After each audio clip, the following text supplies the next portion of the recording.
Magandang hapon po sa ating lahat.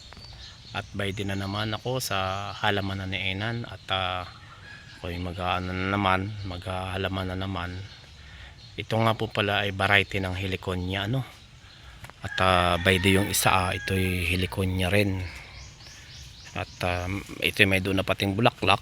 Kaya ay paalala nga po pala, no? Diyan sa ating mga tumatawid ng dagat, mag-iingat po tayo, ano? Pagka madasi, bayhog na tayong tumuloy at baka mabagbag, ano. Ingat po tayo lagi sa pang-araw-araw natin buhay. God bless po. At pwede nga po at ako'y magtatanim, ano. At maganda po ang panahon dito. Megit man ang gandang panahon, ako'y banta kang init ngayon. At maigi naman pagka ganito. At least dito po naman sa akin kaya medyo maayos naman ang kuhan dahil maraming ang puno, kaya hindi mo ramdam ang init. Hindi kagaya dun sa kuhan walang puno, talaga naman banta ka ba.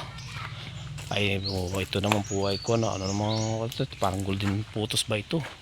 Ito na may variety, iba-iba rin ang kulay nito, mga ganito. Ay ito naman po ay di mga alocasia, variety din siya ng alocasia. Ito naman hindi alocasia. Ito po, bayde, variety din siya ng alocasia.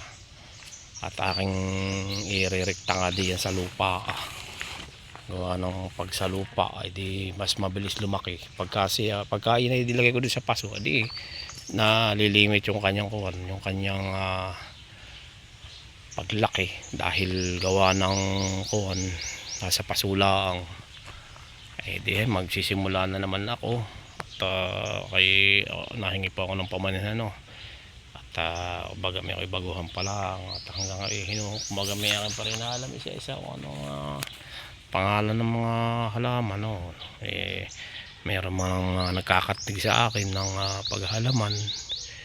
Di yung may ginaman at may mga tao na mahilig sa paghalaman ay ako na tutulungan kung ano yung mga hindi pwede sa init at pwede sa init, yung pwedeng ipapasak lang at yung iba na may kailangan taga ng lupa. Hela po at ako'y bukas naman ay di ang gagawin ko man yung bunggambilya, lahat ay aking ililipat yan sa bantaak ng init. At ang gusto pa na naiinitan na maigi ay hala.